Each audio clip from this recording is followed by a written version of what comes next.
Pak Jokowi, hentikan manuver ugal-ugalan Anda. Kalau Anda tidak menghentikan, saya khawatir Anda bisa terjungkal di tengah jalan. Pantaskah hari ini ketika kita memberikan kritikan kepada pemerintah, wabil khusus kepada presiden dengan cara yang kasar, padahal Allah memerintahkan Harun dan Musa untuk berbicara kepada Fir'aun sekalipun dengan cara yang lemah dan lembut. Nah, ketika Cak Nun membicarakan Fir'aun dan kawan-kawan serta membandingkannya dengan Fulan dan kawan-kawan secara blokosuto tanpa tedeng aling-aling, jadi Fir'aun mewakili elit politik sekaligus juga elit militer, Korun mewakili elit ekonomi, dan Haman mewakili elit teknokratik.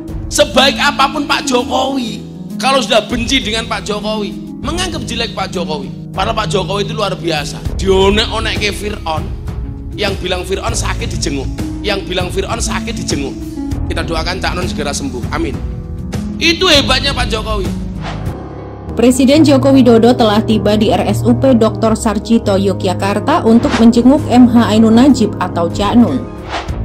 Kita berdoa semoga segera bisa diberikan kesembuhan dan bisa pulang ke rumah, bertemu dengan keluarga kembali dan selalu sehat.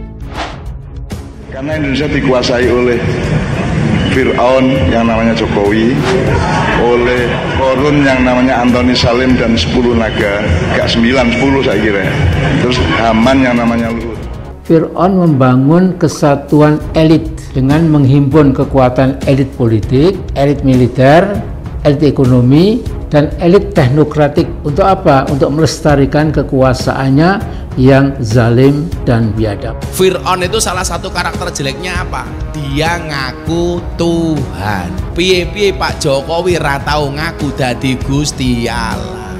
Berarti ya ora pas lah Pak Jokowi kaya Fir'aun. Fir'aun itu ciri-ciri napa? Seneng terus ra tau susah. Lah jenengan delok Pak Jokowi itu ya tau seneng ya tau susah. Nah, Fir'aun itu ciri-ciri biasanya awalnya rada lemu, bajune batik. Kuwi Fir'aun itu biasanya. Lah itu Fir'aun itu biasa. Pecine dhuwur biasa. Kula malah curiga jangan-jangan putune Fir'aun. Ingat, bila Jokowi makin ngawur dengan cawe-cawenya yang berbahaya itu, opsi people power menjadi mendesak dan harus disosialisasikan ke seluruh pelosok negeri. Hari ini nggak ada istilah orang ahlus sunnah itu melawan pemerintah yang sah. Apalagi ada ide untuk menurunkan pemerintah yang sah. Itu nggak dikenal dalam akidah ahlus sunnah wal jamaah. Pokoknya manut saja sama pemerintah. Pak Jokowi itu keren. Sekarang menjadi salah satu pemimpin terbaik sedunia. Sesi foto para pemimpin dunia itu biasanya yang di tengah Presiden Amerika. Kemarin G7 Pak Jokowi datang terakhir. Justru yang ditaruh di tengah-tengah sesi foto itu Pak Jokowi. Pak Jokowi, hentikan manuver politik Anda. Hentikan manuver politik Anda. Salah satu langkah konkret yang dilakukan oleh Presiden adalah ketika berani nasionalisasi aset Freeport. Yang dulu kita hanya mendapatkan sekian persen, hari ini Freeport 50% lebih menjadi milik Indonesia. Pak Jokowi berani kemudian apa? Menghentikan ekspor dari hilir ke hulu, hulu ke hilir, semuanya diproduksi di Indonesia. Termasuk hari ini mohon maaf, Elon Musk yang punya tes datang ke Indonesia, minta supaya nikel bisa dijual kepada mereka. Ini keberanian Pak Jokowi. Makanya kalau orang bilang Pak Jokowi ingah-ingih, oh hati-hati. Di balik ingah-ingihnya beliau luar biasa. Yang badannya besar belum tentu berani. Pak Jokowi kecil tapi berani. Jadi saya mengikuti dalam beberapa hari terakhir ini manuver berbahaya yang dilakukan oleh Jokowi lewat tangan-tangan kekuasaannya. Manuver yang tanpa ragu-ragu, juga tanpa rasa malu. Apa yang sudah dirintis Pak Jokowi hari ini? 10 tahun Pak Jokowi sudah meletakkan landasan itu. Bagaimana bangsa ini akan menjadi bangsa yang besar. Buktinya apa? Coba kita lihat ketika COVID-19. Dunia itu menekan Indonesia bahwa Indonesia harus lockdown.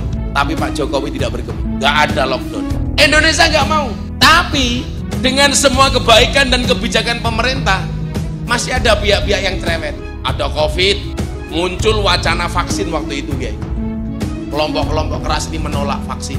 Alasannya diragukan kehalalannya. Ada vaksin, minta sertifikasi halal. Kasih sertifikasi halal.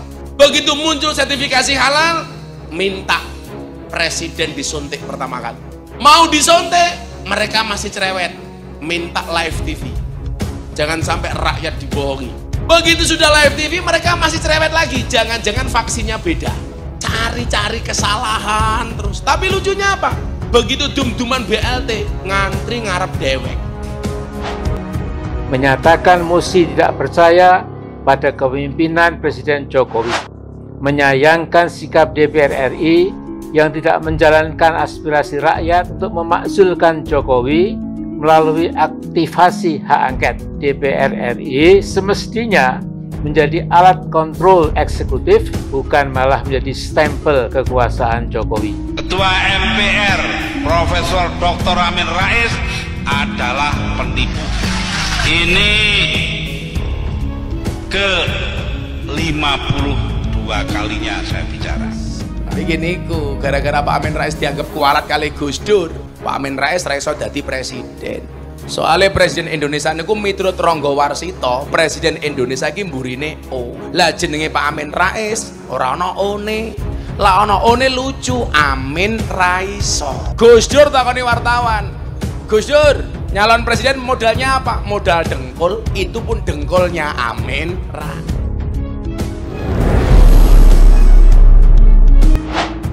Presiden Joko Widodo atau Jokowi menjenguk budayawan dan cendekiawan Muslim MH Ainun Najib atau sering dipanggil Cak Nun di RSUP Dr. Sarjito, Yogyakarta pada Minggu 9 Juli 2023. Saat menjenguk, Presiden Joko Widodo bertemu dengan istri Cak Nun, Novia Kolopaking, dan anaknya. Bertemu dengan istri MH, Mbak Novia, dan putranya, urainya. Diberitakan sebelumnya, budayawan dan cendekiawan Muslim MH Ainun Najib atau sering disapa dengan Cak Nun menjalani perawatan di RSUP Dr. Sarjito, Yogyakarta pada Kamis 6 Juli 2023. Seperti diketahui, Cak Nun sempat jadi sorotan publik setelah Presiden Jokowi disebutnya Fir'aun. Tak hanya Presiden Jokowi, Menteri Koordinator Bidang Kemaritiman dan Investasi Luhut Binsar Panjaitan juga diibaratkan oleh Muhammad Ainun Najib sebagai Haman. Presiden Jokowi disamakan dengan Fir'aun oleh Cak Nun. Kata Amin Rais, zaman sekarang banyak pemimpin seperti itu. Ketua Majelis Syuro Partai Umat Amin Rais ikut berkomentar soal pernyataan Cak Nun yang menyamakan sosok Presiden Jokowi dengan Fir'aun. Ia pun menguliti soal sosok raja yang berkuasa di masa Nabi Musa alaihissalam itu.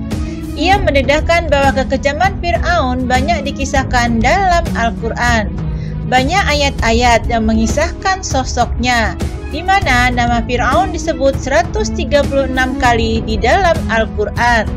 Dengan nama yang banyak disebut di dalam Al-Quran, lanjut Amin Rais, bahwa itu menjadi pengingat atau pelajaran sejarah moral yang harus dicamkan dan tak boleh diulangi oleh penguasa. Lebih lanjut, Amin menyebutkan bahwa dalam menjalankan kekuasaannya, Fir'aun dibantu penasehat yang disebut elit. Ada elit politik dalam hal ini Fir'aun sendiri, elit ekonomi, yakni Korun yang saking kayanya, kunci gudang kekayaannya di bawah 7 orang dewasa saja tidak sanggup, kata Al-Quran.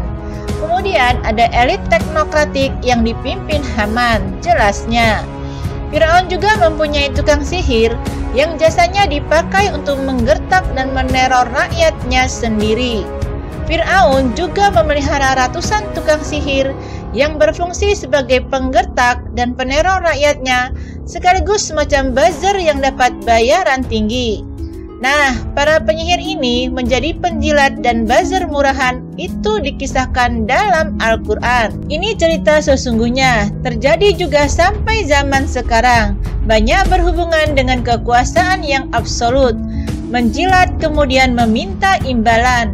Kalau kami nanti bisa memenangkan peperangan atau konflik atau pertarungan antara paduka, Bapak Kaisar atau Bapak Raja atau Bapak Presiden dan lain-lainnya. Apa kira-kira imbalannya? Ya, tadi itu jadikan all the president men. Nah, kira-kira mereka akan dapat berseliweran di istana, dibeli harga dirinya oleh Korun waktu itu, dan hidupnya nista sepanjang masa, jelasnya. Menanggapi hal itu, seorang Sayyid bernama Habib Hussein Shihab menilai cara berpikir Amin Rais terlalu picik. Pasalnya, Amin berusaha menghina Jokowi dengan menyamakan pemerintahannya dengan Fir'aun yang dikenal zalim di zaman Nabi Musa. Sengkuni, memang begitu cara berpikirnya, ujar Habib Hussein dalam sebuah cuitan di akun Twitternya. Habib Hussein melanjutkan, Amin Rais dan gerombolannya adalah orang-orang yang sangat senang jika Presiden Joko Widodo dihina, tetapi mereka bakal marah besar ketika junjungan mereka diperlakukan dengan cara yang sama. Asal jangan bahirnya yang disebut Fir'aun. Kalau Presiden Republik Indonesia dihina, dicaci maki, difitnah, dan diolok-olok dengan berbagai macam hinaan berupa foto, itu tidak apa-apa, menurutnya. Begitulah cara berpikir seorang pandir, tuturnya. Adapun pernyataan Amin Rais itu dilontarkan di tengah ramainya polemik pernyataan budayawan MH Ainun Najib atau Cak Nun yang menyebut Indonesia saat ini sedang dipimpin oleh seorang Fir'aun bernama Jokowi. Dalam pernyataan Amin Rais menjelaskan, nama Fir'aun disebut 136 kali dalam Al-Quran dan diceritakan soal kekejamannya. Mantan Ketua MPR itu lantas mengaitkannya dengan kondisi saat ini agar kisah Fir'aun bisa diambil sebagai pengingat dan pelajaran moral yang tak boleh diulang oleh seorang penguasa. Sementara itu, video Gus Miftah saat berdakwah di acara Investor Daily Summit atau IDS Oktober 2022 lalu di depan Presiden Jokowi dan koleganya kembali menarik perhatian.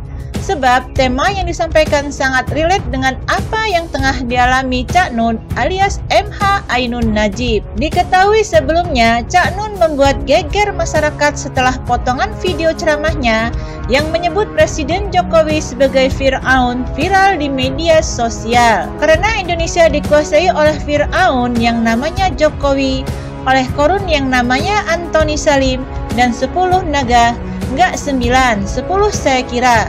Terus ada Haman yang namanya Luhut, ucap Cak Nun dalam cuplikan video tersebut. Gus Miftah pun menyinggung peran Harun al-Rashid dan Nabi Musa yang diutus oleh Allah Subhanahu wa Ta'ala untuk berbicara kepada Fir'aun. Harun, Musa, kamu berikan nasihat kepada Fir'aun dengan cara yang lemah dan lembut, ujar Gus Miftah mengulang kembali perintah dari Allah Subhanahu wa Ta'ala dikutip dari unggahan di kanal YouTube. Melihat perintah tersebut, Gus Miftah pun mempertanyakan kepantasan dari memberikan kritikan secara kasar kepada pemerintah saat ini. Pantaskah hari ini ketika kita memberikan kritikan kepada pemerintah, khususnya kepada presiden, dengan cara yang kasar? Padahal Allah memerintahkan Harun dan Musa untuk berbicara kepada Fir'aun sekalipun dengan cara yang lemah dan lembut, tutur Gus Miftah.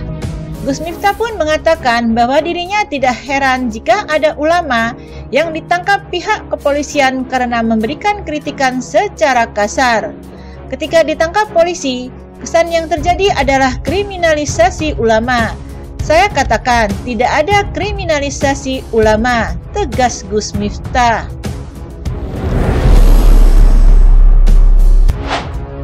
Pak Jokowi, hentikan manuver ugal-ugalan Anda. Kalau Anda tidak menghentikan, saya khawatir Anda bisa terjungkal di tengah jalan. Pantaskah hari ini ketika kita memberikan kritikan kepada pemerintah, wabil khusus kepada presiden dengan cara yang kasar, padahal Allah memerintahkan Harun dan Musa untuk berbicara kepada Fir'aun sekalipun dengan cara yang lemah dan lembut? Nah, ketika Cak Nun membicarakan Fir'aun dan kawan-kawan serta membandingkannya dengan Fulan dan kawan-kawan secara blokosuto tanpa tedeng aling-aling, jadi Fir'aun mewakili elit politik sekaligus juga elit militer, Korun mewakili elit ekonomi, dan Haman mewakili elit teknokratik. Sebaik apapun Pak Jokowi, kalau sudah benci dengan Pak Jokowi, menganggap jelek Pak Jokowi, padahal Pak Jokowi itu luar biasa. Dionek-onek ke Fir'aun, yang bilang Fir'aun sakit dijenguk, yang bilang Fir'aun sakit dijenguk.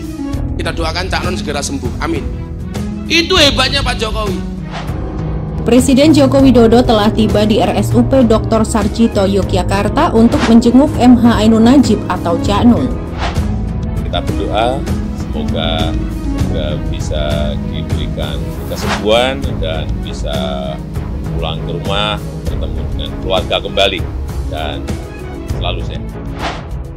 Karena Indonesia dikuasai oleh Fir'aun yang namanya Jokowi, oleh Korun yang namanya Antoni Salim dan 10 naga, gak 9, 10 saya kira. Terus Haman yang namanya Luhut. Fir'aun membangun kesatuan elit dengan menghimpun kekuatan elit politik, elit militer, elit ekonomi, dan elit teknokratik. Untuk apa? Untuk melestarikan kekuasaannya yang zalim dan biadab. Fir'aun itu salah satu karakter jeleknya apa? Dia ngaku Tuhan. Piye-piye Pak Jokowi ra tau ngaku dadi Gusti Allah. Berarti ya ora pas lah Pak Jokowi kaya Fir'aun. Fir'aun itu ciri-ciri napa? Seneng terus ra tau susah. Lah jenengan delok Pak Jokowi ku ya tau seneng ya tau susah. Nah, Fir'aun iki ciri-cirine biasanya awake rada lemu, bajune batik. Kuwi Fir'aun niku biasa.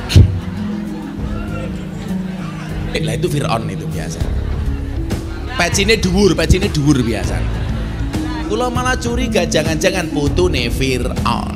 Ingat, bila Jokowi makin ngawur dengan cawe-cawenya yang berbahaya itu, opsi people power menjadi mendesak dan harus disosialisasikan ke seluruh pelosok negeri. Hari ini nggak ada istilah orang ahlus sunnah itu melawan pemerintah yang sah. Apalagi ada ide untuk menurunkan pemerintah yang sah. Itu nggak dikenal dalam akidah ahlus sunnah wal jamaah. Pokoknya manut saja sama pemerintah. Pak Jokowi itu keren. Sekarang menjadi salah satu pemimpin terbaik sedunia. Sesi foto para pemimpin dunia itu biasanya yang di tengah Presiden Amerika. Kemarin G7 Pak Jokowi datang terakhir. Justru yang ditaruh di tengah-tengah sesi foto itu Pak Jokowi. Pak Jokowi, hentikan manuver politik Anda. Hentikan manuver politik Anda. Salah satu langkah konkret yang dilakukan oleh Presiden adalah ketika berani nasionalisasi aset Freeport. Yang dulu kita hanya mendapatkan sekian persen, hari ini Freeport 50% lebih menjadi milik Indonesia. Pak Jokowi berani kemudian apa? Menghentikan ekspor. Dari hilir ke hulu, hulu ke hilir, semuanya diproduksi di Indonesia. Termasuk hari ini mohon maaf, Elon Musk yang punya Tesla datang ke Indonesia. Minta supaya nikel bisa dijual kepada mereka. Ini keberanian Pak Jokowi. Makanya kalau orang bilang Pak Jokowi ingah-ingih, oh hati-hati. Di balik ingah-ingihnya beliau luar biasa. Yang badannya besar belum tentu berani. Pak Jokowi kecil tapi berani. Jadi saya mengikuti dalam beberapa hari terakhir ini manuver berbahaya yang dilakukan oleh Jokowi lewat tangan-tangan kekuasaannya. Manuver yang tanpa ragu-ragu, juga tanpa rasa malu. Apa yang sudah dirintis Pak Jokowi hari ini? 10 tahun Pak Jokowi sudah meletakkan landasan itu. Bagaimana bangsa ini akan menjadi bangsa yang besar. Buktinya apa? Coba kita lihat ketika COVID-19. Dunia itu menekan Indonesia Pak, bahwa Indonesia harus lockdown. Tapi Pak Jokowi tidak bergeming. Nggak ada lockdown. Indonesia nggak mau. Tapi dengan semua kebaikan dan kebijakan pemerintah, masih ada pihak-pihak yang cerewet. Ada COVID, muncul wacana vaksin waktu itu guys. Kelompok-kelompok keras ini menolak vaksin. Alasannya diragukan kehalalannya. Ada vaksin, minta sertifikasi halal. Kasih sertifikasi halal. Begitu muncul sertifikasi halal, minta presiden disuntik pertama kali. Mau disuntik, mereka masih cerewet. Minta live TV. Jangan sampai rakyat dibohongi. Begitu sudah live TV, mereka masih cerewet lagi. Jangan-jangan vaksinnya beda. Cari-cari kesalahan terus. Tapi lucunya apa? Begitu dum-duman BLT, ngantri ngarep dewek. Menyatakan mosi tidak percaya pada kepemimpinan Presiden Jokowi. Menyayangkan sikap DPR RI yang tidak menjalankan aspirasi rakyat untuk memakzulkan Jokowi melalui aktivasi hak angket. DPR RI semestinya menjadi alat kontrol eksekutif, bukan malah menjadi stempel kekuasaan Jokowi. Ketua MPR Profesor Dr. Amin Rais adalah penipu. Ini ke-52 kedua kalinya saya bicara. Begini ku, gara-gara Pak Amin Rais dianggap kualat kali Gus Dur, Pak Amin Rais raiso dadi presiden. Soalnya presiden Indonesia niku miturut Ronggo Warsito, presiden Indonesia ki mburine O. Lah jenenge Pak Amin Rais ora ana one. Lah ana one lucu, Amin Raiso. Gus Dur takoni wartawan. Gus Dur, nyalon presiden modalnya apa? Modal dengkul, itu pun dengkulnya Amin Rais.